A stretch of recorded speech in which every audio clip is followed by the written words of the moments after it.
Ханның көз жасы. Бір хан өте қатты ауырып, ауруына ем сұрау үшін елін жинайды. Жиналған жұрт сырқатының не екенін сұрайды. Сонда хан: ішкен асым тоқтамайды. Күндіз де, түнде де тыйышым жоқ. Ұйықтай алмаймын, депті. Ханның өз еліне тізесі батқан қатал, мейірімсіз, елдің тапқан таянғанын барымталап, жай жатып алған жуан қарын несі екен? Жиналған көптің ішінен біреу: сырқатыңның емін таптым.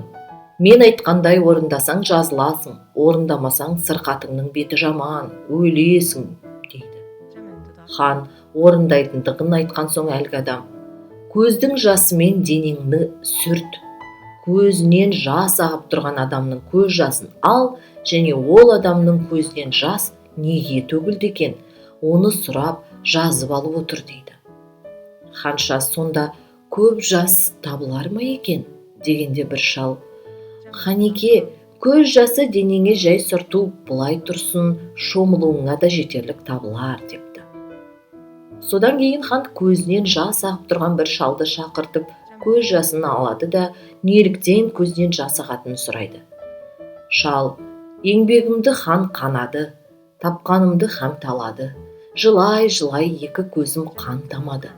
Жасым сел боп ағады, оны тағы хан алады, енді өзіме не қалады, дейді. Хан үндемей жазып алып тағы бірнеше адамнан жас алады. Сонда ішінде бір әйел: ханнан зиян тапқан соң жасым қалай ақпасын? Күйеуім құлы, өзім күңі, дамыл таппай күн мен түн жылаудан бас көтере алмай, соқыр болдық енді міне, депті. Хан тағы жылап жүрген бір балаға кездеседі. Көзінің жасын алып, неге жылағанын сұрайды. Бала: әділетті хан бола ма? Зар таттырса жас балаға. Көзім жасын тағы алмақсың, дертіңе ем таба алмақсың.